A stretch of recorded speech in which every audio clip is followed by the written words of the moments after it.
Bora, gente, tudo bem? Como é que vocês estão? Vamos embora com o podcast de hoje. Hoje a gente vai ouvir um pouco do Maurício Barbieri, né? Mais uma vez, você tá ouvindo bastante as coletivas do Vasco. Mas eu falei, cara, assim, a gente muito provavelmente ia ouvir o, a coletiva do perdedor do Super Clássico, né? Do Clássico dos Milhões do Rio de Janeiro. E eu acho que assim, eu ouvi praticamente todas as coletivas, não ouvi inteira do Pesolano, do Cruzeiro. E eu falei, pô, vou de Vasco mesmo. O Maurício Barbieri fala algumas coisas e eu queria ressaltar novamente algumas coisas, né? A gente sempre faz o debate da temporada, de como que. Do planejamento da temporada, o momento que o Vasco da Gama vive. E eu acho que por algumas coisas que o Maurício Barbieri pontuou, acho que é fundamental a gente discutir um pouco, até a questão do Nenê, então eu vou tentar agilizar ao máximo aqui, vamos ver se a gente chega, né?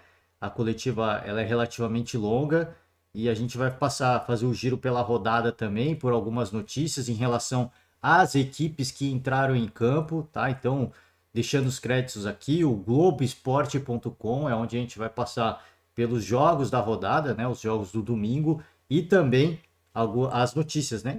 As notícias são todas elas, o giro pelas notícias esportivas, todas elas relacionadas às partidas que aconteceram e, e todas elas do GE, né? Então, deixando os créditos aqui, fica o convite sempre aberto para vocês. Entra lá, confere todas as matérias na íntegra, né? Que a gente vai passar, a gente vai dar apenas uma palhinha, né? Apenas um trecho só para fazer a chamada, a provocação. Você entra lá depois e confere todo o conteúdo na íntegra, tá? Começando por esse jogo aqui, América Mineiro e Cruzeiro. O América venceu mais uma vez o Cruzeiro. Tinha dito aqui muito favorito, é muito, mas muito favorito. E após o jogo, em coletiva, o Pesolano anunciou a saída do Cruzeiro. Ele falou que não estava 100%. Ele falou em coletiva que ele já queria sair em dezembro.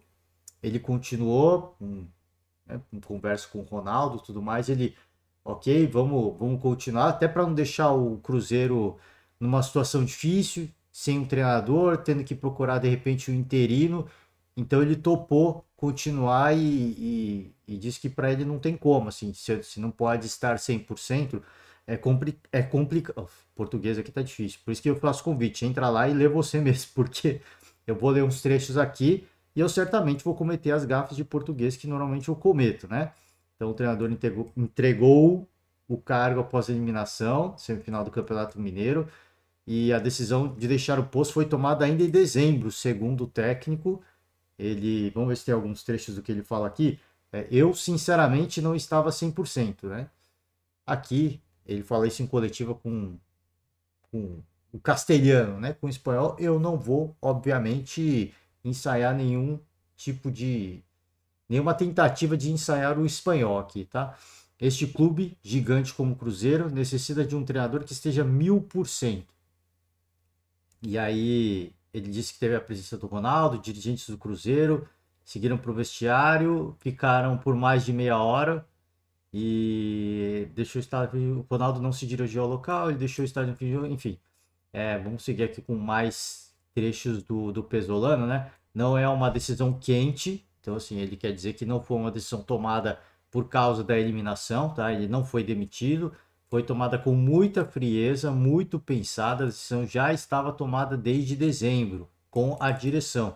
Decidimos continuar o Campeonato Mineiro para que procurem um melhor treinador, para não colocar um interino, né, que eu acabei de falar. Demos o tempo para que pudessem fazer o caminho que tinha que fazer, achar o melhor treinador possível para o Cruzeiro.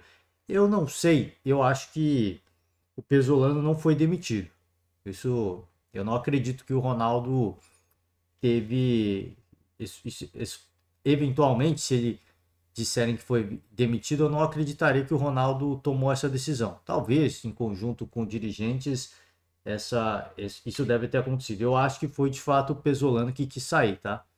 Porque vão começar algumas teorias, especulações. Eu não acho que ele foi demitido. Até porque o Ronaldo sempre reforçou o desejo de manter o Pesolano pelo trabalho que ele fez na Série B. E, e eu acho que o Pesolano quis sair. Cara, assim, por mais. Eu não sei se de fato a decisão estava tomada desde dezembro, tá? Eu não sei. Talvez ele tenha comunicado que ele tinha o desejo de sair. Mas eu não acho que estava acertado, vou jogar até o final do Campeonato Carioca. Eu acho que, de repente, a ideia era, fica aí, tenta dar uma segurada, vê se você recupera a confiança, a alegria, e depois a gente negocia, né? Porque agora, assim, agora que a gente vai ver de fato que, né, o Cruzeiro planeja ação rápida e aposta em estrangeiro para assumir a vaga. Se o Cruzeiro já sabia que o Pesolano não ia ficar, certamente já deve ter um nome na manga, né? E se esse nome demorar a aparecer, o Cruzeiro vai mostrar para a gente que não estava esperando essa saída do Pesolano. Então, assim, e aí a gente de novo vai por duas vertentes. Ou ele foi demitido, ou ele pediu para sair e o Cruzeiro não teve tempo de se planejar, né? De qualquer forma, dependente da especulação, enfim, do caminho que você queira tomar, né, na sua forma de pensar, é situação complicada, né? A situação é complicada, porque o clube não vive um momento legal com a torcida. Eu acho que o clube está jogando dentro da sua realidade. Chegar numa semifinal de Campeonato Mineiro cara, jogar contra um América Mineiro, que eu falei assim, são dois clubes em dois momentos distintos. Apesar dos dois estarem na Série A, o América é um time consolidado na Série A, o Cruzeiro é um time que não está consolidado. O Cruzeiro está chegando agora. E aí, faz um jogo contra o Galo, jogo difícil, endureceu a partida, foi melhor naquele jogo contra o Galo, na minha opinião, foi até teve as melhores oportunidades do jogo, só que a gente até ouviu um pouco da coletiva dos dois treinadores, né? Tanto do Cudê quanto do Pesolano naquela época, e isso meio que acaba vendendo uma ilusão para o torcedor, né? Aí o torcedor fica naquela ansiedade, naquela expectativa de ver mais, de ver mais, de ver mais. O Pesolano foi reforçando a questão de ser uma equipe que está em formação, em consolidação de trabalho, e o torcedor sempre cobrando mais, sempre cobrando mais. Eu acho que isso, o Pesolano já não estava 100%. E isso foi minando as suas forças, né? Isso foi meio que desgastando esse esse pouco de, cara, de esse resquício talvez de iniciativa que ele tivesse de, cara, vou seguir, vou continuar, vamos tentar, e eu acho que isso foi minando, né, as forças do treinador. Eu acho, sim, isso é por especulação, independentemente do que aconteça agora, é uma situação difícil para o Cruzeiro, porque sai um treinador que conhecia o clube, a forma do clube trabalhar, conhecia já parte dos jogadores, apesar de uma certa renovação, ele fez a pré-temporada, agora chega um treinador, vai ter tempo de fazer meio que uma pré-temporada também, esse novo treinador, por isso daí a importância de chegar um treinador rápido. Por isso que eu falo assim, agora a gente vai ver, se o anúncio já acontecer essa semana, aí significa que sim, o Cruzeiro realmente estava preparado para a saída do Pesolano. Se demorar uma semana, 2 semanas, a gente vai chegar à conclusão de que não, o Cruzeiro, e aí independentemente, qualquer que seja, esse é o ponto que eu queria finalizar agora, qualquer que seja a realidade dos fatos, se o Cruzeiro mandou ele embora ou se ele pediu para sair e já estava acordado desde dezembro, mostra uma ineficiência e uma certa incompetência da gestão do Cruzeiro, porque ou mandaram um treinador que fez a pré-temporada embora, ou ele já sabia que ele ia sair e não se programou. E aí mostraria de novo, repito, uma certa incompetência da gestão em relação a esse treinador. Fato é que o Cruzeiro, que é um treinador estrangeiro para assumir a vaga, né? Seguir nesse caminho, veio Pesolano. Certamente que deve ser um pouco mais barato se buscar no mercado sul-americano, no mercado americano de uma forma geral, né? Se a gente lembrar do Turco Mohamed, apesar de argentino, ele fez carreira no futebol do México, né? E foi treinar o Atlético Mineiro. Então, não sei qual que é a opção que vai buscar o Ronaldo. A gente imagina que pela escolha do Pesolano, que fez um belo trabalho na Série B, que o Ronaldo vai fazer uma escolha técnica, né? E não apenas uma escolha ao acaso. Mas falei, vou repetir, dependendo do tempo que levar, aí eu falei, independente da conclusão que você chegue em relação ao que aconteceu, vai mostrar uma certa inabilidade, um certo amadorismo, uma certa incompetência da gestão.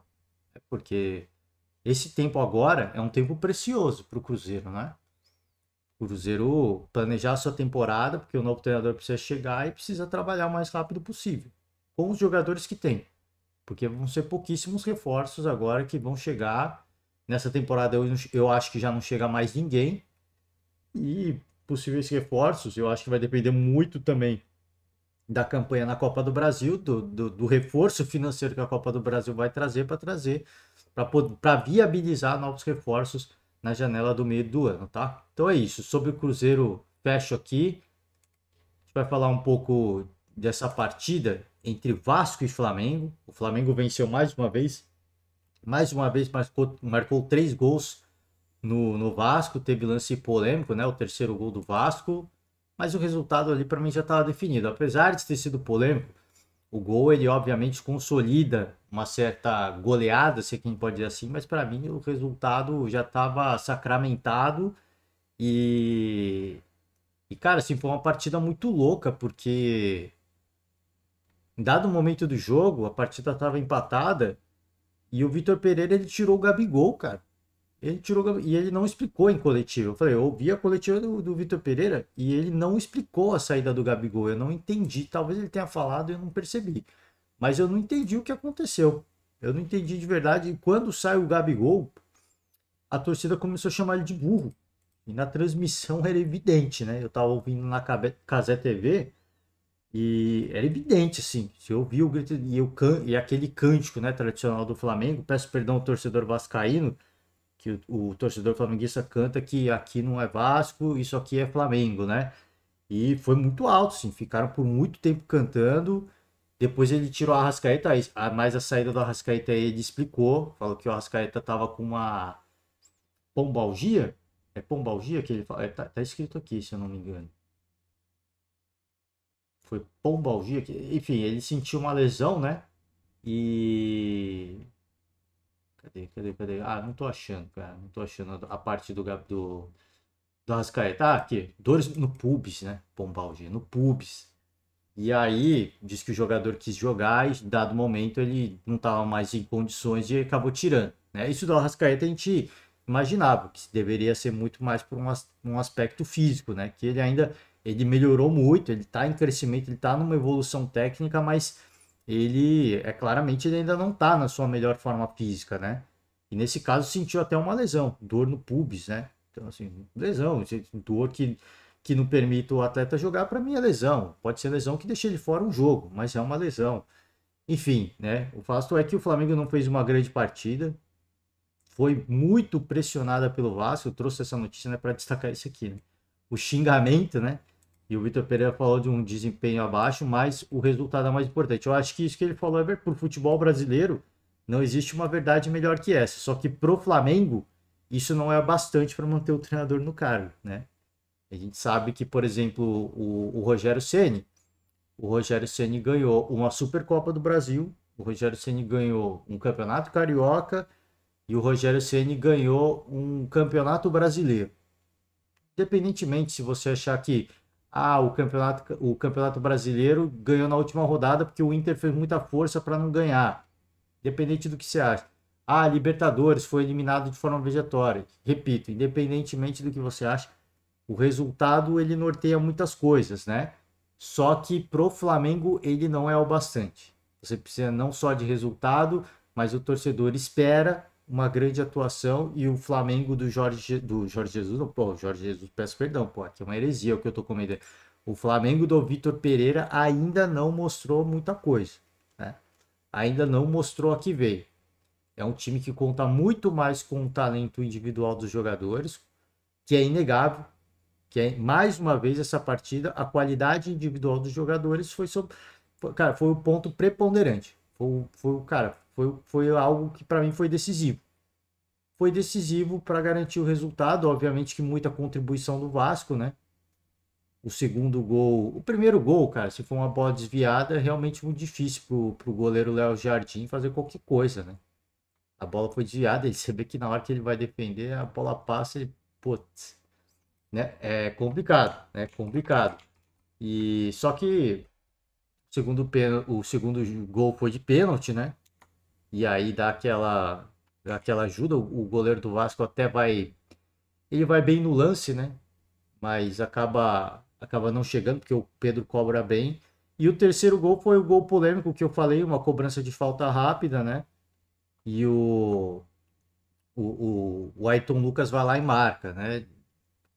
Enfim, falaram que teve Eu vi muita gente falando, cara, assim, se o jogo tivesse 1-1, eu acho que o árbitro teria mandado voltar. De fato, eu acho que teria mandado voltar. Aquela altura do jogo, o resultado estava sacramentado. O Vasco estava perdendo, o Vasco precisava empatar e virar o jogo. Era muita coisa, o caminho era muito longo para ser percorrido no final da partida, né? Não ia ter muito jeito, né? Não ia ter muito para onde correr. O Vasco fez um belo jogo, na minha opinião. Fez um bom jogo competitivamente, competiu muito, criou oportunidades. Em dado momento do segundo tempo, a equipe do Vasco sufocou o Flamengo, sufocou mesmo, assim. O Flamengo não conseguia sair do seu campo. Por isso que eu falo, assim, não vale só resultado. Para o torcedor rubro-negro, obviamente que a vitória ela garante uma semana de memes e zoação. Só que quando quando o sangue esfriar e o torcedor parar para refletir, ele vai falar, cara, isso é muito pouco pro elenco que tem. Isso é muito pouco ainda. Óbvio que as vitórias acontecem, vem marcando muitos gols e muito por conta do talento dos jogadores. Agora, pegar o Flamengo encarar equipes taticamente mais organizadas, não vai ser esse não vai ter, não que o Vasco não tivesse organizado, é que, como fala até o Barbieri em coletiva, em dado momento do jogo você tem que sair pro jogo, não tem o que fazer. Você não tá com resultado mais. O resultado que garante a vantagem é uma vitória simples, por um gol de diferença. E o Vasco estava empatado e não tem o que fazer. Você tem que sair pro jogo e depois numa infelicidade, cara, num lance de, eu não sei se é infelicidade, de amadorismo, não sei bem, mano. Não sei bem. O pênalti acontece e. Aí não tem jeito, cara. Como eu falei, vou repetir. Eu faço. Peço perdão que eu tô vendo a notícia que eu vou trazer depois, que é do jogo do Palmeiras. Deixa eu voltar aqui. Não tem jeito, assim, que o Barbieri falou, a gente vai ouvir o Barbieri, em dado momento do jogo você tem que sair pro jogo, e aí, cara, o Flamengo é um time que tem muita qualidade, ele vai punir, não tem jeito, né? E curiosamente as coisas começaram a melhorar para o Flamengo com. Assim, não é melhorar, o Flamengo era sempre perigoso no contra-ataque, né? Dava um susto é que o Vasco estava tirando muito rápido, mas com as substituições, teve pausa técnica também. Curiosamente, após a pausa técnica, houve uma. O Flamengo conseguiu melhorar um pouco na partida, conseguiu meio que voltar um pouco pro jogo, porque até então tava, assim, tava muito bizarro a forma como a partida estava se desenhando. Tava tomando uma pressão absurda do Vasco, né? Estranho essa pausa técnica. Tá muito calor, mas é um pouco estranho. E assim, é meio anticlímax, né? Pro momento da partida. Tava muito quente a partida naquele ponto, né? Muito quente. Enfim, a gente vai falar mais sobre o Vasco quando a gente ouvir a coletiva do Barbieri. E para finalizar, né, notícia do Palmeiras, central do apito, né? Viu o erro do árbitro ao validar o gol do Palmeiras contra o Ituano. O Palmeiras venceu o Ituano 1-0, gol do Murilo, zagueiro, né? Os zagueiros artilheiros do Palmeiras. E a central do apito entendeu que não que houve falta, que o lance, a bola é cruzada na área e no primeiro momento o Gustavo Gomes vai para a disputa de bola. Ele tá num empurra-empurra com o Lucas Siqueira do Ituano. Aí a bola sobra para o Murilo e o Murilo faz o gol. Até então o goleiro do Ituano, méritos do goleiro também, né? Fazendo boas defesas, mas também o ataque do Palmeiras, muitas bolas na mão do goleiro. Chutaram muitas bolas, sim, mas muitas delas na mão do goleiro, né? Então, assim, o goleiro bom, o goleiro não vai tomar esses gols. Óbvio que algumas bolas foram difíceis. Teve um chutão do Veiga, por exemplo, de fora da área, que ele dá um chutão, a bola faz um efeito absurdo. A bola vai na mão do goleiro, sim, mas se você vê o lance, tem uma das câmeras que mostra, tipo, a câmera por trás da bola, assim, né? Meu, ela faz uma curva para a direita absurda, né? E se é um goleiro sem muita confiança, como o Santos foi um absurdo, o goleiro do Flamengo. Eu não sei o que está acontecendo com o Santos. Sim, muita falta de confiança, cara, o tempo todo. O tempo todo não, mas várias vezes ao longo da partida a bola queimando na mão dele, cara. Meio que queimando, tipo, sem confiança para fazer a defesa. Tá muito estranho a falta de confiança do Santos. De verdade eu não tô entendendo. Ele não é goleiro desse nível. Ele é um goleiro de um nível muito superior. E aí você pode falar, mas é a cobrança, é a pressão de jogar num grande clube. Olha, em dado momento, eu compreendo que houve uma pressão, mas eu acho que não existe pressão agora. Ele não tem concorrência, né? A torcida faz a pressão, mas ela chama o treinador de burro, não o goleiro. Eu não estou entendendo o que está acontecendo. Muito, muito estranho, assim. Cara, esse jogo foi muito bizarro. Algumas defesas do Santos. Assim, a bola simplesmente queimando na mão dele. Ele dava uns tapas assim, fazia defesas em dois tempos que assim, tá irreconhecível. Assim, do Santos que atuava no Atlético Paranaense. Está realmente irreconhecível. E que não faz nenhum ano praticamente. Né? Faz um ano praticamente. Então, assim, irreconhecível, de verdade. O goleiro do Ituano foi bem, foi. Muitas bolas foram na mão dele, foram, assim, ele espalmou até algumas um pouco mais difíceis.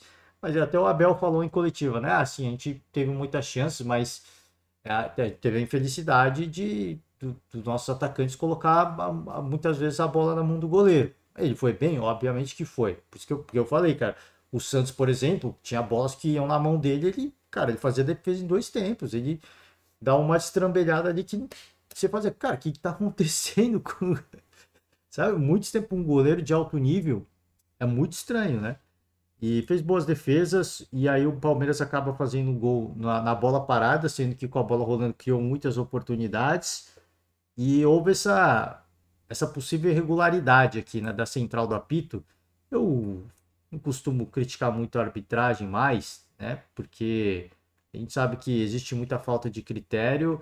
E esse, para mim, entenda como você quiser. Se você acha que foi pênalti, eu sempre deixo você interpretar. Obviamente, eu deixo a minha opinião, mas eu não acho que é uma bizarrice quem acha que foi gol, que o gol foi legal, e não acho uma bizarrice justamente porque a arbitragem brasileira, não a arbitragem brasileira, mas o critério da arbitragem brasileira que é a maior bizarrice, né? E não os árbitros e não e não a falta ou não falta. É o critério dos árbitros. Essa é a maior bizarrice.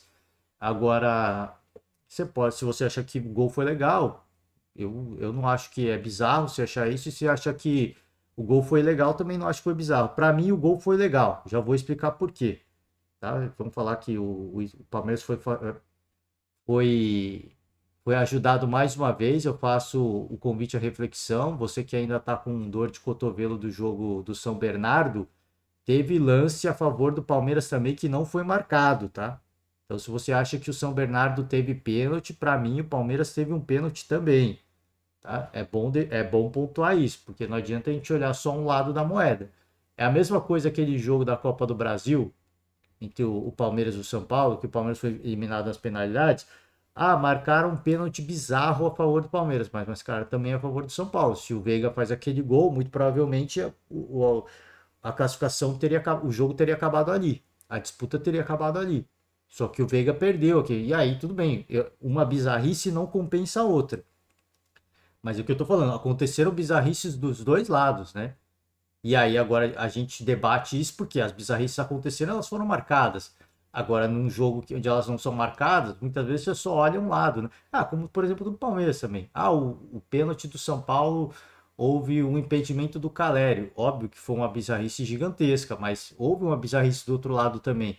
E eu também, assim, óbvio, vou falar de novo, uma coisa não compensa a outra, né?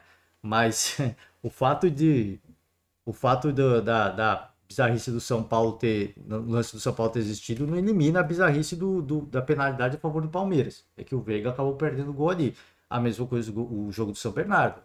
Você pode achar bizarro aquele lance do Marcos Rocha, mas eu falei, na época eu até falei, no começo do jogo teve um lance que para mim foi muito mais pênalti que o do Marcos Rocha e nem sequer foi falado. Então, assim, não adianta se olhar só na sua perspectiva. Tem que olhar o contexto geral, né? E nesse lance em específico, era uma disputa de bola. Se você observar o gol, o momento do gol, o Lucas Siqueira, né, o atleta do Ituano, ele tá agarrando, ele tá com as duas mãos para trás, agarrando o Gustavo Gomes. O Gustavo Gomes, obviamente, ele apoia nos ombros do atleta para ganhar impulsão, só que ele também tá recebendo a falta. Por isso que eu falo assim, se esse agarrão que ele tá tomando não é pênalti, é uma disputa de bola, né? E disputa de bola, Por isso que eu falo assim, se o Gustavo Gomes não faz nada, eles dariam pênalti nele? Não, não dariam pênalti. Então, se o Gustavo Gomes faz a projeção e ele toma contato nas costas também, tem um jogador de Ituano que está dando contato nele nas costas também. Tá? E aí ele vai, aparentemente ele dá uma apoiada no ombro do Lucas Siqueira, sobe, e o Lucas Siqueira ele fica para baixo, e quando ele percebe que ele toma carga, ele se joga, como é tradicional. Não estou falando que ele se jogou, ele recebe a carga de fato, mas ele está agarrando o Gustavo Gomes com as duas mãos para trás. Né? Então, se esse lance não é falta, o outro caracteriza uma disputa de bola. O outro, para mim, é falta. Você apoiar no ombro do adversário é falta. Só que ele está sendo agarrado. Uma falta por outra falta é disputa de bola. Para mim, é uma disputa de bola. Um está agarrando, o outro está apoiando. É uma disputa de bola. E aí, por isso que eu falo assim, se você acha que o Gustavo Gomes fez a falta, então você tem que olhar o outro lado. O juiz marcaria pênalti se ele não tivesse feito nada? Não, o juiz não teria marcado pênalti. Então eu não acho que porque o juiz entenderia que foi uma disputa de bola. Justamente isso. Né? Então eu acho que foi uma disputa de bola e por isso que eu não daria o gol. Por isso que eu validaria o gol. Mas que há uma carga, há. Isso de fato é. Eu sempre falo assim, eu faço convite a você. Se você acha que o contato não foi suficiente pro atleta do Ituano cair, faz você, tenta replicar a cena na sua casa, chama alguém da sua família, seu primo, seu irmão, sua namorada, tenta fazer o lance, você vai sentir a carga, e aí o que você vai fazer? Marotamente, se obviamente com essa carga nas costas você não consegue pular, né? Então o que eu vou fazer? Eu vou desabar, porque isso vai mostrar para o árbitro que eu estou tomando uma carga de fato. Eu não acho que ele simulou. Ele não conseguiria subir, porque ele toma carga nas costas, então o que ele faz para valorizar ainda mais, ele se joga, mas eles nesse momento, reparem que ele está agarrando o Gustavo Gomes com as duas mãos para trás, para justamente impedir a projeção do zagueiro.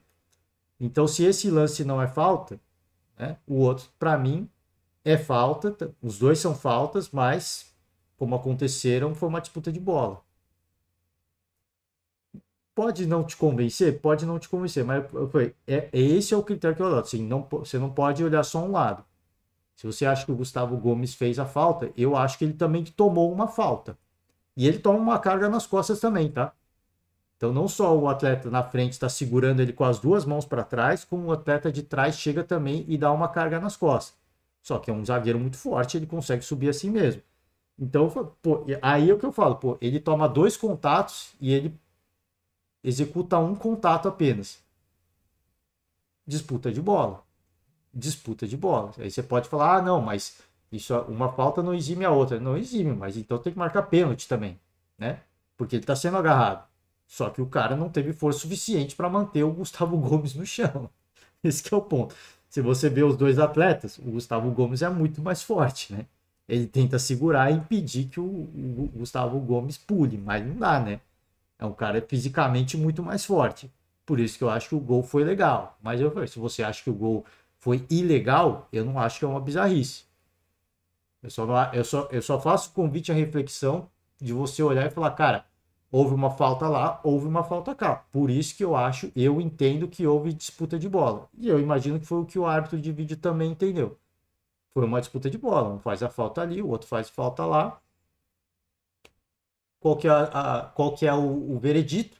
Veredito, disputa de bola, que muito provavelmente a comentarista de arbitragem não percebeu isso, né? Comentarista Fernanda Colombo, com todo respeito, obviamente, ela tem muito mais experiência que eu para falar de qualquer tipo de lance da arbitragem, mas ela entendeu que muito provavelmente o agarrão que o Gustavo Gomes recebe não é nada, né? Mas é também, né?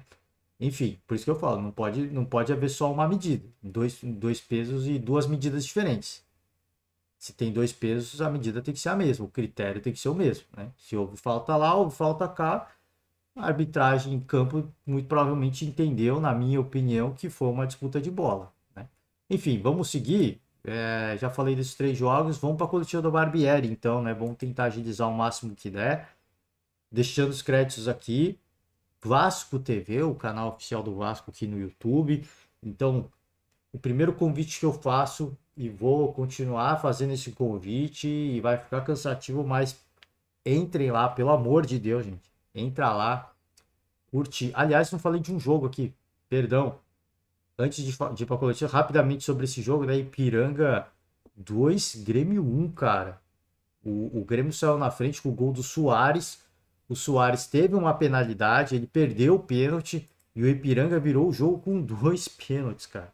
Dois lances revisados pelo VAR, duas marcações de penalidade e o Eric marcou duas vezes. E, assim, a personalidade, né? Porque você pode concordar e discordar se for um pênalti ou não, se o Grêmio foi prejudicado ou não. Eu não vou entrar nesse mérito de novo, só falei disso porque, como tem um artigo da Central do Apito, eu falei, eu vou falar sobre isso, da minha visão do lance, né? Da minha visão do lance.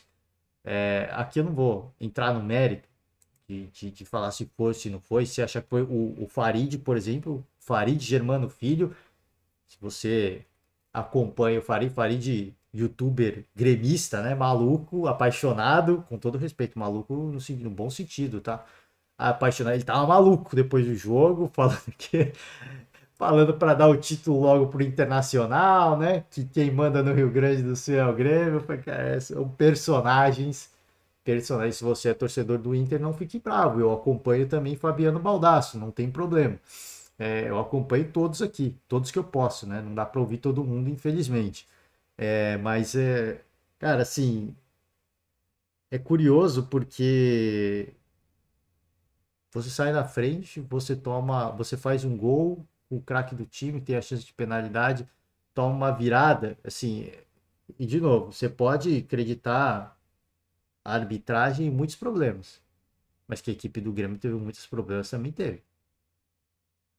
A gente, como é que era o nome do dirigente do Grêmio? No ano do rebaixamento, deixa eu procurar aqui. Caramba, eu esqueci o nome. O Denis Abrão. O Denis Abrão.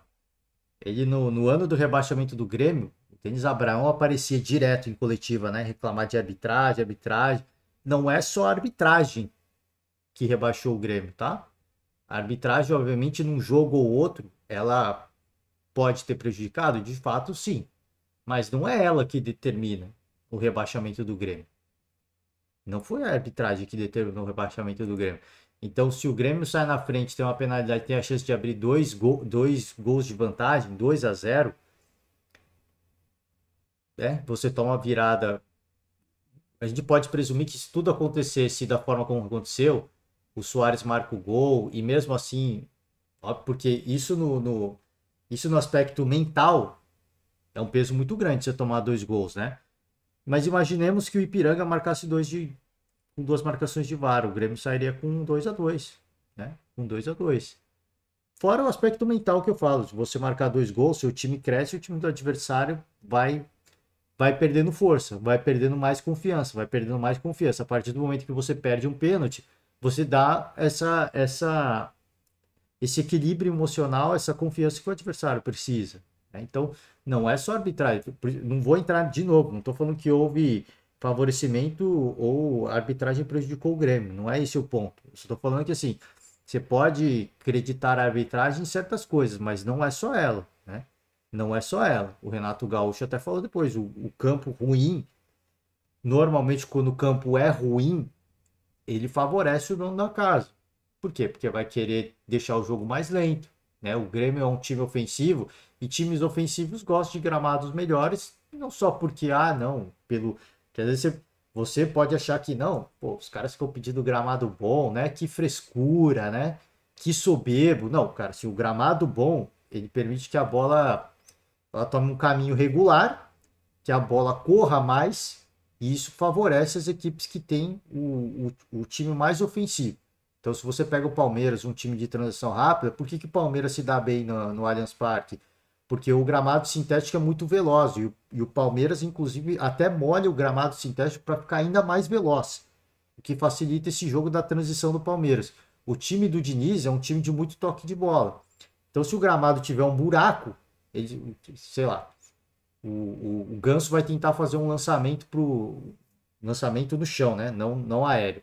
Vai tentar uma enfiada, tá? Vamos mudar o termo. Vai tentar uma enfiada pro Cano na grande área. Ele vai tentar uma enfiada pro Keno encontrar o Cano. Não sei. Pensa a ideia tática Se o gramado tem buraco ou a grama está muito alta, a bola não vai correr tanto, o adversário vai interceptar, ou a bola vai quicar, vai tomar outra direção, o adversário vai interceptar. Não favorecem equipes que pensam no futebol ofensivo. E o Grêmio é uma equipe ofensiva. Então o gramado de fato prejudica o Grêmio. Favorece o Ipiranga que está como franco atirador, que de certa forma, como o gramado prejudica o jogo do Grêmio, as coisas meio que se balanceiam um pouco. Tecnicamente, a diferença técnica cai um pouquinho. Concordo com o Renato nesse aspecto, de que o gramado ele favorece o Ipiranga. Agora, né, com você tendo a oportunidade de abrir 2-0, não é só isso. De novo, eu volto à mesma questão.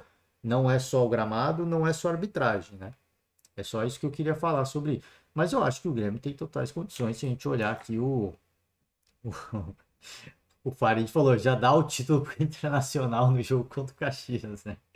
Calma, Farid, calma, né? Já calma, Farid, já calma, Farid.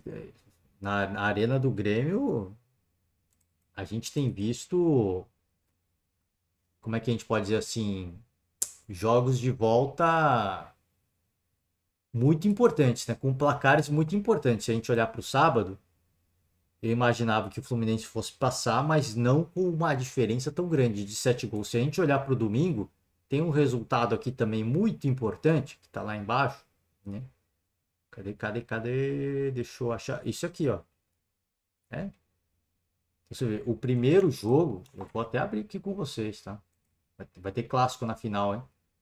Jogo bom. O primeiro jogo, o Fortaleza empatou, né? E aí vinha naquela semana de eliminação de Libertadores, da pré-Libertadores, empate do Ferroviário e na volta apenas 4-0, né?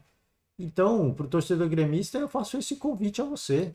Né? Perdemos aqui, casa cheia, gramado bom, time ofensivo, Luizito Soares, tem tudo para ser mais um jogo da volta onde o dono da casa vai protagonizar um belo placar. Se eu fosse torcedor gremista, eu falaria para você se apegar, acreditar na sua equipe, no craque que você tem, no treinador que você tem, na torcida que você tem e também na superstição de duas equipes que tiveram um resultado, de certa forma, negativo no primeiro jogo, mas reverteram com muita classe, no jogo da volta, tá? Agora sim, vamos de Cotia do Vasco. Então, já fiz o convite. Se inscreve no canal, pelo amor de Deus, se você for torcedor vascaíno, simpatizante, fã do esporte, curte a coletiva do Barbieri se você gostar e vamos embora finalmente de coletiva, porque a gente já está com bastante tempo aqui. Campo, jogando bem, no momento que vocês estavam até, né, na minha visão, vocês estavam melhores até na partida. Acabou que veio ali o pênalti e aí o Flamengo acabou conseguindo essa classificação. Como é que fica, assim, para vocês essa eliminação, né? Mais uma nessa semana, tem agora tempo pela frente para trabalhar, mas ao mesmo tempo o torcedor lamentando que só tem o brasileiro pela frente. Obrigada. Boa noite. Eu acho que tem dois recortes, né, que a gente pode fazer. Um é esse de curto prazo, realmente a gente teve uma segunda eliminação muito rápida. Mas eu acho que até em relação ao que aconteceu quinta-feira, o grupo deu uma resposta fantástica hoje, em relação a jogar, a buscar o jogo, a ser melhor que o adversário em muitos momentos do jogo, a voltar a criar boas oportunidades, grandes oportunidades. Eu acho que até um pouco antes da gente tomar ali o segundo gol, o domínio era total nosso, completo, eles com muita dificuldade de se encontrar, mas a gente precisava ser mais efetivo, precisava ter aproveitado melhor as oportunidades.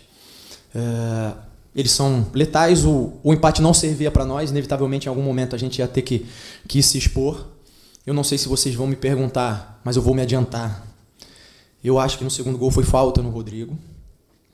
E eu acho que no terceiro gol ele apenas não adotou o mesmo critério, porque teve um lance quase idêntico, no mesmo local do campo no primeiro tempo, que a gente bateu rápido e ele pediu para voltar. O resultado é por conta disso? Não, eu acho que é por conta da gente não ter conseguido ter efetividade para fazer os gols, as oportunidades que a gente criou. Então, nesse recorte curto, eu entendo a frustração do torcedor, entendo a nossa frustração também, a gente também está muito chateado.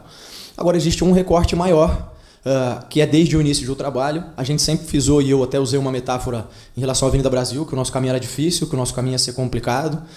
E eu acho que, olhando para o campeonato, agora eu vou fazer esse recorte do campeonato dentro de tudo que a gente enfrentou, eu acho que a gente fez bastante coisa, muito mais coisas positivas do que negativas. A gente teve uma viagem os Estados Unidos, a gente acabou deixando um grupo alternativo aqui para fazer 2 jogos. Muitos desses jogadores nem estão mais no clube. A gente teve que fazer 2 clássicos não podendo contar com muitos jogadores, não sei se vocês se lembram, por aquele problema da inscrição, de o jogo era da fase tal, foi para outra fase, então foram 2 clássicos nessa situação. E com tudo isso, eu acho que a gente sempre deu uma resposta muito positiva, conseguiu classificar, conseguiu fazer bons jogos contra o Flamengo, mas que sem dúvida nenhuma foram insuficientes para a gente vencer. Isso a gente tem claro. Então, nesse recorte maior, eu acho que a gente avançou em muitas coisas, tem muita coisa positiva, mas a gente não esconde, tem ciência de que ainda precisa melhorar. E aí, terminando, respondendo a sua pergunta, esse tempo que nós temos agora vai ser focado nisso, em fazer um Vasco melhor, um Vasco crescer, se desenvolver e chegar ainda mais pronto no Brasileiro. Boa noite, professor. Sobre essa primeira pergunta do Barbieri, o torcedor agora fica na decepção de que agora só tem o brasileiro para disputar, só que esse só ter o brasileiro para disputar, essa é a principal competição do Vasco, né? Vamos combinar. Eu falei até ontem, acho que foi ontem que eu falei, anteontem, o Vasco, obviamente, estava na disputa da Copa do Brasil, e eu falei, cara, era mais importante pro Vasco passar na Copa do Brasil do que avançar no Carioca, né? Só que aí eu falei, não, mais importante é a Série A. É a Série A. Então, assim, são duas coisas que a gente tem que pontuar. Eu já falei sobre isso, eu vou falar de novo.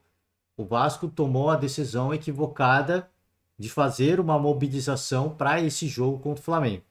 Eu entendo o nível da rivalidade, eu entendo, cara, o torcedor ter essa mágoa, essa tristeza de ficar muito tempo sem vencer o Flamengo, venceu o Flamengo ali ainda na Taça Guanabara, aumentou a confiança do seu torcedor, que viu nessa disputa de semifinal a possibilidade de eliminar o Flamengo, que, sim, para a questão da honra, seria lavar a alma, né? Seria lavar a alma. Só que o Vasco, como SAF, ele tem que, obviamente, entender o contexto histórico, o tamanho da rivalidade, mas mais do que isso, tinha que ter o entendimento do que é a prioridade para a temporada. E a prioridade para a temporada, na minha opinião, pelo menos neste momento, era passar na Copa do Brasil, era avançar na Copa do Brasil, obviamente, assim, deixa eu seguir, e não no Carioca, porque por uma questão de grana, pura e simplesmente de grana. Quanto mais você avançar na Copa do Brasil, mais grana vai entrar, mais poder de investimento, mais grana a 777 iria injetar no Vasco para reforços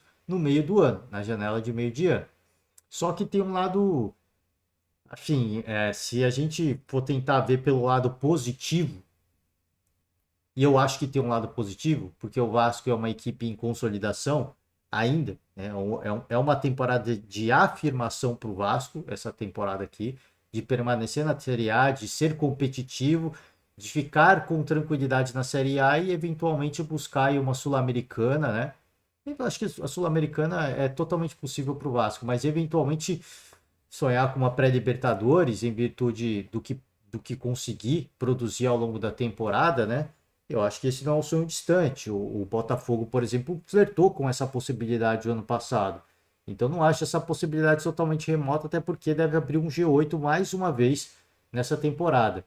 Agora, Sul-Americana eu acho que é totalmente possível para o Vasco, né? Só que essa temporada é de consolidação, é de permanecer na Série A e não correr riscos e não sofrer em nenhum momento, né?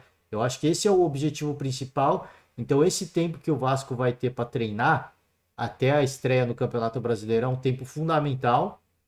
E estar fora da Copa do Brasil abre mais calendário para o Vasco. De recuperação de atletas, de menos viagens, né? Você ter esse menor desgaste com a logística entre estados e você fazer jogos na casa do seu adversário. Então, isso é um ponto positivo, né? Não é discurso de perdedor. Para uma equipe que está em consolidação com o Vasco, isso é um tempo fundamental. Que o Vasco isso vai ser algo precioso para a disputa da principal competição para o Vasco, que, na minha opinião, é o Campeonato Brasileiro. O Vasco não pode fazer uma temporada correndo o risco de cair de novo, pelo investimento que fez, na minha opinião. Eu acho que não é mais uma temporada para o Vasco brigar para não cair. Então, esse tempo, esse calendário que se abre agora, por estar fora da Copa do Brasil, é um tempo muito valioso. E o Vasco já está classificado para a Copa do Brasil do ano que vem. Então tem esse ponto. Se você for pensar num planejamento de longo prazo, o Vasco vai estar na Copa do Brasil. Óbvio que financeiramente, curto prazo, não foi bom. Eu acho que foi um erro de planejamento, mas em virtude, assim, se você quiser ver o lado positivo das coisas, para o Campeonato Brasileiro, o Vasco vai ter mais calendário, né? O Barbieri até fala assim, e aí nesse ponto, eu concordo com muita coisa que ele falou, eu só não concordo no ponto de que ele fala, a gente teve muitas decisões, a gente foi para os Estados Unidos e deixou um time B, C aqui no Rio de Janeiro para a disputa do início do campeonato. Essa foi uma escolha que eles fizeram. Essa é uma escolha que a gestão fez. Pode não ter sido o Barbieri, mas como ele recebe ordens, ele acatou, né? Então essa foi uma decisão da equipe, uma decisão da gestão ou do corpo técnico, que imagino que deva ter sido consultado, né? Vamos aos Estados Unidos, né? Certamente, provavelmente não iriam, né, acatar com a decisão técnica, mas imagino que foram consultados, né? Então isso foi uma escolha do Vasco, isso não pode ser colocado na mesa, né, como algo que, não, isso prejudicou a temporada. Questão de decisões, o Vasco decidiu tornar esses jogos contra o Flamengo como decisões. O último, o jogo que foi ali no encerramento, né, da Taça Guanabara, ali era um jogo decisivo. O Vasco precisava vencer e ali eu entendia que ali de fato era uma decisão. Agora, os 2 jogos contra o Flamengo, apesar de ser uma semifinal, o Vasco tinha que ter priorizado a Copa do Brasil. E se tivesse priorizado a Copa do Brasil, esses 2 jogos contra o Flamengo não seriam decisões.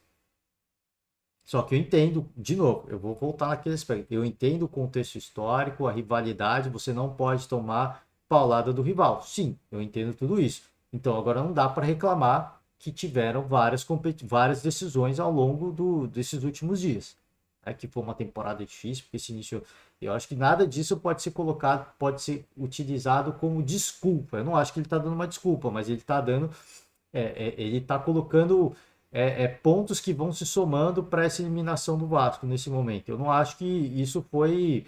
Eu acho que a eliminação ela era calculada. Você está enfrentando a equipe que tem o melhor elenco do Brasil. O elenco melhor elenco individualmente falando, talento individual. Como conjunto, o Palmeiras para mim é o melhor. Individualmente, o Flamengo é o melhor e é o mais caro. Você está enfrentando o melhor elenco do Brasil, o mais caro, né? O mais talentoso individualmente e o mais caro. E eles mostraram isso dentro de campo. A qualidade individual ela é tanta que ela se sobressai a deficiência tática ainda da equipe. Por isso que eu falo assim, a derrota ela era palpável, ela era assim, se a gente pensar logicamente, não dá para passar, dá para competir, mas não dá para passar. Então essa não é uma decisão. Eu tenho que focar na Copa do Brasil, que é o campeonato que vai me permitir, de repente, ter mais calendário, para eu dar oportunidade para mais gente, para eu ganhar mais grana também, para trazer mais reforços, para ajudar o clube. Eu acho que houve um erro de decisão aí, e é o que eu falei. Isso não pode, essas últimas decisões em sequência não podem ser usadas como argumento para você acreditar um insucesso na Copa do Brasil ou no Campeonato Carioca. O insucesso no Campeonato Carioca, eu acho que o objetivo era esse, chegar na semifinal. O Vasco conseguiu alcançar. Só que o outro objetivo também era avançar na Copa do Brasil, e em virtude de uma escolha de você tentar bater o Flamengo, o Vasco acabou pagando um preço alto por isso. Mas existe o lado bom, repito, é óbvio que para o torcedor é ruim. O torcedor, obviamente, fica com aquela dor de, a gente está fora da Copa do Brasil, agora só tem o brasileiro. Mas só tem a competição mais importante. E só ter a competição mais importante significa ter mais calendário para descansar, para treinar, para preparar a equipe para a próxima rodada e para o próximo adversário. Então, acho que isso é importante também. Uma equipe que está numa temporada de afirmação, eu acho que isso é muito importante. O Deco, do canal Mário Coelho Vasco e os Vascaínos. A minha pergunta é sobre a saída do Pedro Raul. Ele sentiu alguma coisa? E qual a coerência de colocar o Egnaldo, já que não vinha jogando já há um bom tempo, e não como 9? A saída do Pedro foi porque eu senti o Pedro muito cansado. Senti que algumas bolas ele não estava mais chegando. Teve uma bola que o Peck colocou aqui rasteira na segunda trave e ele se esticou, mas não chegou. Logo depois teve um cruzamento, um cabeceio também, que normalmente ele antecipa bem.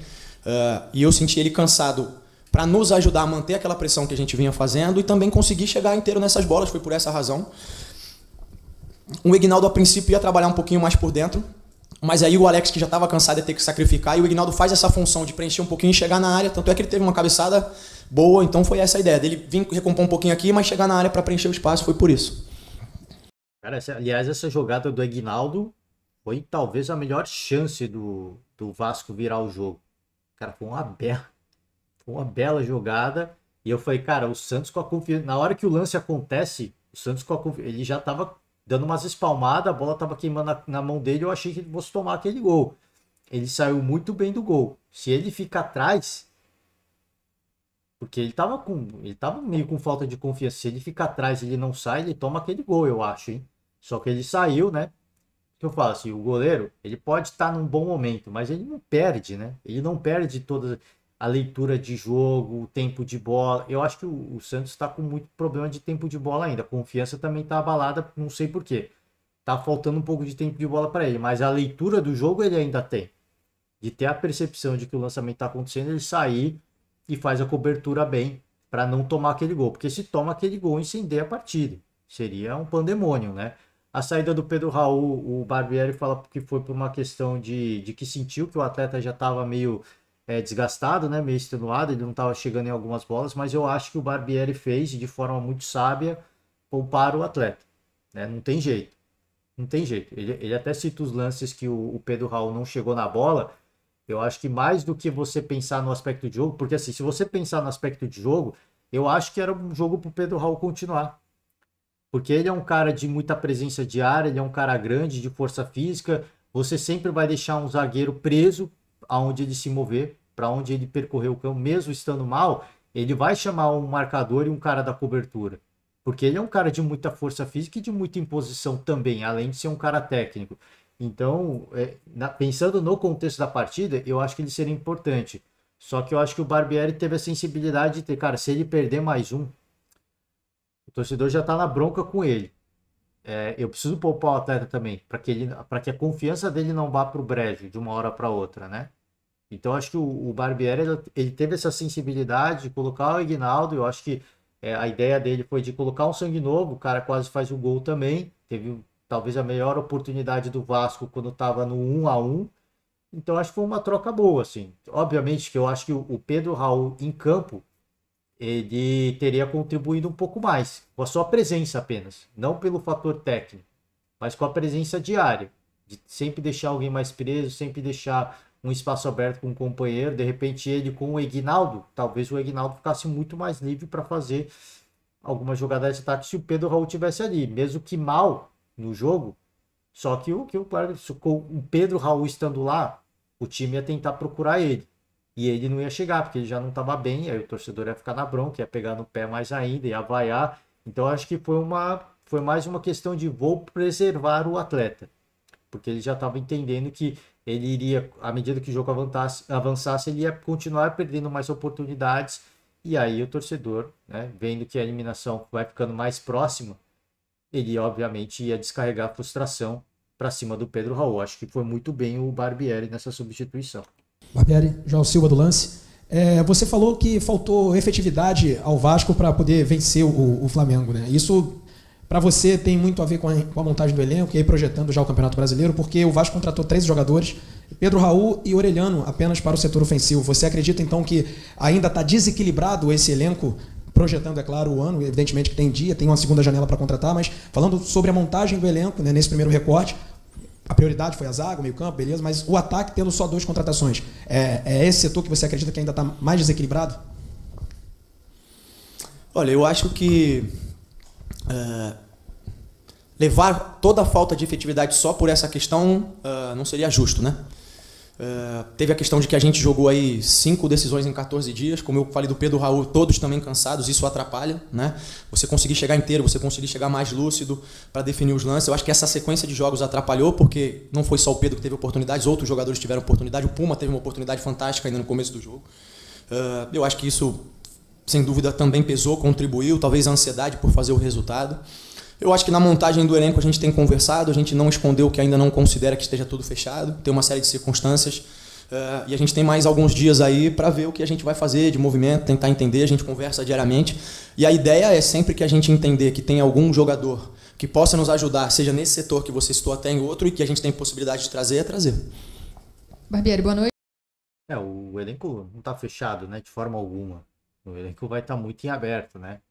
Óbvio que existe toda essa questão do nervosismo. Acho que o Vasco, ele sente, se tivesse ganhando o jogo, por exemplo, talvez uma das oportunidades que foram criadas tivesse convertido, porque a pressão cai um pouco. O Pedro Raul é um cara que sente, na minha opinião, ele sente muita pressão, né? Se tivesse 1-0, eu acho que o Pedro Raul poderia ter feito um gol, por exemplo. Poderia ter encontrado uma bola, porque aí o time do Flamengo também fica mais nervoso e Pedro Raul com um pouco menos de pressão, ele poderia fazer um... Poderia. Assim, esse é um problema que vai acontecer com várias equipes, não só com o Vasco. O Palmeiras, por exemplo, eu acabei de falar, teve muita dificuldade de fazer gol no Ituano, apesar de várias situações criadas, né? Então é um problema que vai acontecer com todo mundo. O Vasco também vai acontecer, vai ter que lidar com isso. E o Vasco, né, ele é um momento diferente. Eu cito o Palmeiras, mas o Palmeiras sempre encontra um jeito, né? Se não é nos atacantes, se não é no meio de campo, se não é na bola criada, se não é no chute de fora da área, é com o zagueiro. Então o Vasco ainda precisa dessa consistência, né? De ter um jogador que no momento difícil vai chamar a responsabilidade de marcar, na minha opinião, né? Acho que é um time que vem se consolidando, ele vem se apresentando muito bem. Falei e vou repetir, a perspectiva que eu tenho do Vasco para o Campeonato Brasileiro, ela é interessante, tá? Com o Vasco, pensando nessa possibilidade do Vasco ter mais calendário para descansar e de se preparar, eu acho que é uma perspectiva muito interessante do Vasco nessa temporada. Agora, essa questão de nos momentos difíceis, nos momentos de decisão, houver essa insegurança, né? Essa falta de tranquilidade para gol, isso é algo que tem que ser ajustado e é algo que só com o tempo a experiência vai trazer para esses atletas. Né? Manoel Ribeiro do GE. Globo. A gente vem falando desde o início do ano sobre esse processo de reestruturação, que o Vasco vai oscilar, que as coisas vão funcionar um dia, no outro dia nem tanto, né? Então eu queria que você falasse um pouquinho mais sobre esse processo, como pedir paciência para o torcedor, depois de 2 eliminações. Acho que a eliminação de quinta pesa muito mais nesse cenário, e uma projeção do que o Vasco pode fazer no Campeonato Brasileiro, onde você vê o Vasco aí no fim dessa temporada. Bom, boa noite. Olha, resgatando um pouquinho daquilo que eu falei e sobre o ponto positivo aí, eu acho que no início da temporada eu afirmei isso, disse que o Vasco saía atrás de todos os seus rivais. E hoje, se a gente for lá a classificação, pelo menos terminamos em terceiro. Então, de quem saiu lá atrás, a gente já deu passos adiante.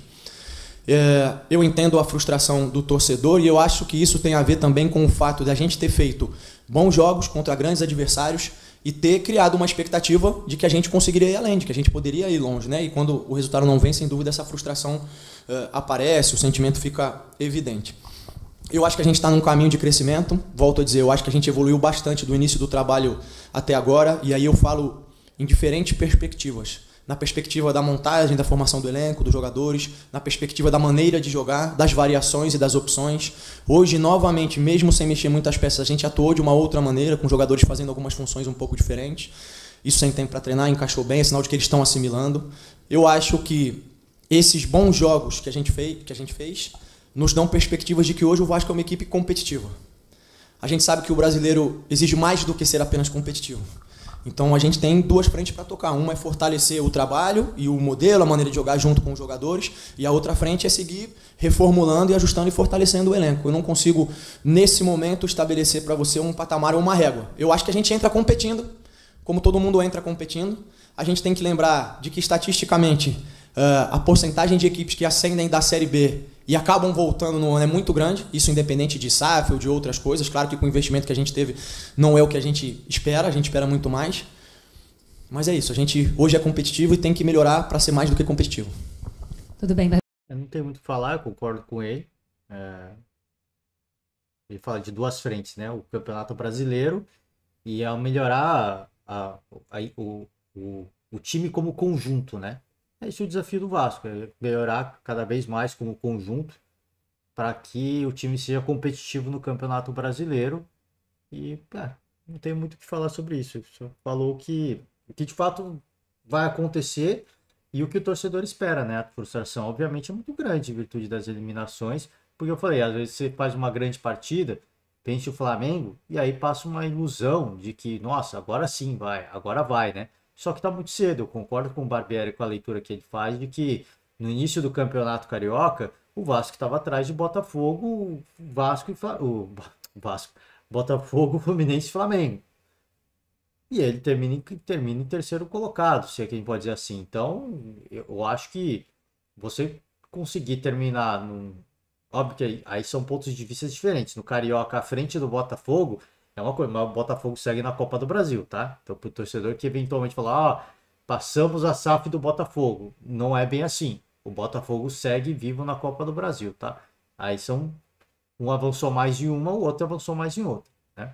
Por enquanto, eu acho que tá empatado. Eu acho que o Botafogo tá até à frente, porque a Copa do Brasil vai prover mais dinheiro para essa equipe do Botafogo. Você estava falando da frustração do torcedor. Quem estava no campo relatou que a frustração era muito dos jogadores também, que saíram muito abalados. Esse grupo do Vasco é um grupo que tem muitos meninos jovens e tem muitos que vieram da base, que dão um valor muito grande para esse clássico. Queria que você falasse um pouco desses jogadores, como eles estavam, como vai ser importante até esse tempo que você vai ter, até para resgatar isso. E, de certa forma, essa inexperiência fez diferença um pouco para a partida de hoje. Porque quando o Flamengo faz uma substituição, coloca um Vidal, um Everton Ribeiro, enfim, e aí um poder de fogo que você está tanto falando. Então, se ainda no projeto da SAF, ainda o elenco pesa muito, essa situação pesa muito, e, obviamente, também da inexperiência do elenco, quanto que isso pesou para os jogadores. Obrigado. Boa noite. Bom, no primeiro ponto estavam todos muito chateados, até se cobrando de que a gente teria que ter tido um pouco mais de maturidade em muitos momentos, de que a gente deveria, em alguns momentos, ter tentado ter mais equilíbrio, que a gente acabou tomando gols que não deveria tomar. Esse foi o clima geral de uma certa cobrança, mas não individualizada, no sentido de nós, como grupo, sermos mais maduros para a gente conseguir não ter esse tipo de resultado. Estão todos muito chateados, claro, com o final do jogo. Em relação ao elenco, às trocas, eu, claro, entendo e concordo que a entrada de jogadores desse nível, desse calibre, acabam fazendo a diferença no decorrer do jogo. Em relação aos meninos, faz parte do projeto, faz parte da SAF, do desenvolvimento deles. Tem o lado de que talvez, em alguns momentos, eles necessitem de mais maturidade, mas isso só vem com as experiências. Falei isso também na coletiva anterior, jogando esses jogos, crescendo. A gente não pode esquecer que o Andrei, por exemplo, já é um jogador que, mesmo muito jovem, tem muita experiência por ter jogado no Sul-Americano, e eu acho que se houve alguma crítica a ele nos jogos anteriores, talvez ela tenha sido justa, mas hoje ele fez uma grande partida. Hoje ele chegou na frente, finalizou, entrou, foi um Andrei muito mais próximo do que a gente espera, e isso tem a ver também com todo aquele contexto que eu já citei, que eu vou pedir a liberdade de voltar. O Andrei chegou faz pouco tempo, o Marlon chegou faz pouco tempo, o Capasso chegou faz pouco tempo. Eles praticamente não treinaram comigo ou com o grupo, então a gente vem ajustando essas coisas, a gente ainda estava tendo essas chegadas, e eu acho que tudo isso contribui para que a gente não seja hoje a equipe que a gente espera ser em alguns meses, mas isso é parte natural do processo. Maurício. Eu vou procurar a pergunta sobre o Nenê, porque essa também eu queria emendar essas duas, né? Juventude e a parte do Nenê. Eu vou avançar um pouco o vídeo aqui, tá, gente? Só pra gente... Já tô com uma hora de podcast. Só pra gente ouvir a pergunta sobre o Nenê, que eu acho ela boa. Eu queria comentar sobre essa... O Sérgio Guimarães, qual é a posição que você tem em relação... Qual vai ser o projeto ou planejamento para ele? A posição que você tem em relação... Qual vai ser o... Perguntou sobre os jovens. Eu gostaria de perguntar sobre o Nenê. Agora. Qual é a posição que você tem em relação... Qual vai ser o projeto ou planejamento para ele, se de repente já houve algum tipo de contato interno no Vasco e do próprio jogador, se ele pensa em continuar ou se ele vai realmente não ter o seu contrato renovado ou o seu contrato vai terminar, porque pelo que a gente sabe, o Campeonato Brasileiro, as 3, 4 primeiras partidas que eu já vi aqui, ele tem condições ainda e tem contrato. Mas depois, na sequência, você já tem uma ideia, uma posição sobre esse tema? Obrigado. Boa noite. Não conversei com a direção sobre isso ainda, não conversei com o jogador, que acho que é fundamental e importante. A minha ideia é que eu possa conversar com o Nenê junto com a direção e a gente entender todos os cenários, o que ele deseja, o que é possível, o que nós entendemos que seja o melhor, enfim, a gente conseguir trocar essas ideias e fazer uma boa escolha, mas a gente ainda não tem essa posição. Preciso conversar com ele, não adianta eu querer se ele não quiser. Precisa ver em que condições, em que papel, em que função. Isso é óbvio, o Nenê é um jogador de 42 anos. Ele pode contribuir em alguns momentos e com alguns papéis no grupo, sem dúvida nenhuma. Ele tem uma experiência fantástica, ele tem muita qualidade, ele pode acrescentar muitas coisas. Precisa entender se o Nenê entende que o que ele pode acrescentar é suficiente para ele ainda estar dentro do clube. Por isso que eu tenho que ter essa conversa com ele. Tenho um respeito imenso pela história dele, por ele como pessoa, como jogador, mas a gente tem que ter essa conversa. Cara, se o que o Barbieri falou agora, A gente sempre fala aqui da importância, o Vasco aposta em vários jogadores jovens, tem vários jogadores muito promissores, a importância de se ter uma mescla do jogador jovem com a experiência, só que hoje o Vasco é uma SAF, é uma gestão profissional. A gente viu o que uma gestão profissional recentemente é capaz de fazer. Se você pegar o Palmeiras recentemente, eu sempre cito o Palmeiras, porque o Palmeiras teve, eu não digo frieza, porque para muitos torcedores foi uma frieza o que o Palmeiras fez. O que o Palmeiras fez foi, o Palmeiras foi profissional. Profissional. Inclusive, os atletas que saíram foram homenageados, tiveram posts em redes sociais, tiveram vídeo no canal do Palmeiras. E eu cito aqui, o Palmeiras campeão, não renovou com o Felipe Melo, não renovou com o William Bigode. Então, assim, e eram ídolos, né? E eram ídolos. O Felipe Melo até hoje é um ídolo pro torcedor palmeirense. Né? Ele até hoje é um ídolo pro torcedor palmeirense. Então, o Palmeiras não se apegou a paixão do torcedor. É profissional. Aqui é uma gestão profissional. Infelizmente, com a idade que você tem, com o salário que você está pedindo e com o que você pode entregar dentro de campo, não dá para manter esse relacionamento. É a mesma coisa o Nenê. O próprio Barbieri fala, é um atleta de 42 anos. Cada vez mais vão existir limitações. O Vasco não pode depender de um atleta com essa idade. É um cara que entrega, que em dados momentos vai entregar muito para o Vasco, tecnicamente, uma partida ou outra, mas não vai poder atuar todos os jogos e muito provavelmente não vai poder atuar 90 minutos de uma partida. Dependendo do adversário. Se o adversário for um adversário de muita imposição, ele não vai conseguir produzir absolutamente nada. É só colocar a imposição física para cima do Nenê e não vai conseguir bater de frente. Normal isso. Isso não estou diminuindo o jogador. Eu estou falando que assim, existem coisas que precisam ser consideradas. Quanto que ele vai querer ganhar? Ele vai ficar ok de atuar menos? São essas conversas que tem que ter. Porque aí, às vezes, o torcedor mais emocionado fala, cara, que absurdo que o Barbieri falou. Não, é uma gestão profissional. Se não dá para eu prometer que eu vou querer o cara. Não adianta eu falar que eu quero o cara, se ele me cobrar tanto de salário, a SAF não vai pagar. Não adianta eu ficar vendendo aqui uma ideia de que eu quero o atleta para o meu elenco. O próprio Barbieri sabe que ele é um cara importante. Ele falou, tenho muito respeito pela história dele, pela pessoa que ele é, só que isso tem que ser deixado de lado na hora de você fazer uma avaliação profissional do que é o Vasco hoje. Né? De novo, eu entendo que é importante ter ele no elenco, eu acho que seria de muito valor, porque tem uma juventude, e o que se fala do Nenê nos bastidores é que ele é um cara, que ele ajuda muito a garotada. De que ele passa tranquilidade, de que ele passa experiência, se precisar, ele vai chamar a responsabilidade. Então, talvez nesse jogo contra o Flamengo, pela questão do nível físico, não fosse um jogo para ele, mas pela questão da tranquilidade, se ele estivesse em campo, talvez ele chamasse essa responsabilidade. Deixa comigo, joga essa pressão para mim e vocês joguem solto. Talvez poderia contribuir nesse aspecto, mas fisicamente, o quanto poderia comprometer a equipe do Vasco, eu não sei, né? Assim, são apenas teorias que a gente levanta, do que cada jogador pode entregar para uma partida onde o time está nervoso, onde o time está errando muito, onde o time está muito ansioso para marcar logo o gol. Seria importante? Talvez seria. Um jogador como ele num jogo como esse, tá? Talvez fosse importante, mas não dá para cravar, né? Não dá para dizer se sim ou se não, né? Isso que eu falo assim, vai renovar, não vai renovar? Aí é aquela velha história. Se bem que o Nenê jogou, né? Ele entrou no jogo, mas digo assim, naquele momento que o Vasco estava perdendo muitas chances, né? Assim, não dá para cravar. Nesse caso, foi uma comparação infeliz, porque ele jogou, né? Ele jogou nessa partida e acabou não dando certo, mas imagina que ele não tivesse jogado, né? Imagina que ele não tivesse jogado. Daria certo? Não sei, é aquela coisa assim. Isso é uma conversa que tem que rolar entre o Barbieri, o atleta, a gestão do clube e profissionalmente tomar essa decisão. Não é uma decisão que dá para cavar assim, eu quero ele agora, não quero. Eu acho que é um cara que pode ajudar muito. Dentro de campo ainda, eu acho que ele pode ajudar muito. Nessa situação específica que eu citei, dessa vez não funcionou, mas é aquela coisa, assim, são jogos e jogos, né? Uma partida, como eu falei, você colocar o Nenê num jogo contra o Flamengo é aquelas duas coisas, ou ele pode ajudar muito, ele vai chamar responsabilidade e os outros ficarem mais tranquilos, ou como o Flamengo é um time de muita qualidade também, muita qualidade técnica e alguns jogadores de muita imposição física, ele não vai conseguir jogar, né? São duas coisas que você tem que ponderar e são duas considerações que você tem que pôr no papel e no contexto do jogo. Então, se é para ficar ou não, aí eu acho que é aquela bela história. A avaliação tem que ser feita de forma profissional. Se o Nenê entender que, cara, eu sou um cara mais velho, eu vou ter que me adaptar a outra função, eu vou ter que entender que certas partidas eu não vou jogar, eu vou ter que entender que eu vou ter que receber menos, justamente porque eu vou jogar menos. Se ele entender tudo isso, e também o Barbieri tiver o entendimento de que ele não jogando tanto, ele não vai criar um problema de bastidor, como aconteceu no tempo de São Paulo, né? Aí pode ser um jogador que vai agregar muito no elenco. Eu acho que no bastidor ele não vai atrapalhar.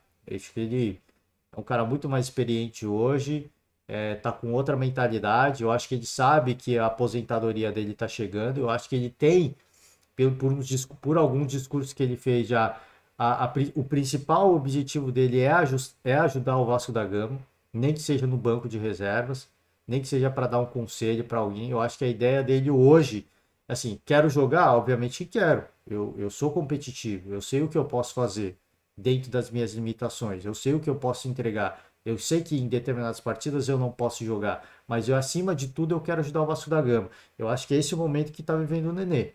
Se ele entender que ele pode receber menos para fazer um papel mais também de gestor, né? Eu acho que seria um cara de muito valor. Eu acho que seria mais, de novo, a avaliação tem que ser feita de forma profissional. Ele não vai ter só o papel dentro de campo, o atleta, ele pode ter o papel dos bastidores, ele pode ajudar muito o Vasco da Gama, e eu sinto que ele está nesse momento, de que ele sabe que a aposentadoria dele está chegando e de que ele quer, nesse momento, ajudar muito mais, não se ajudar.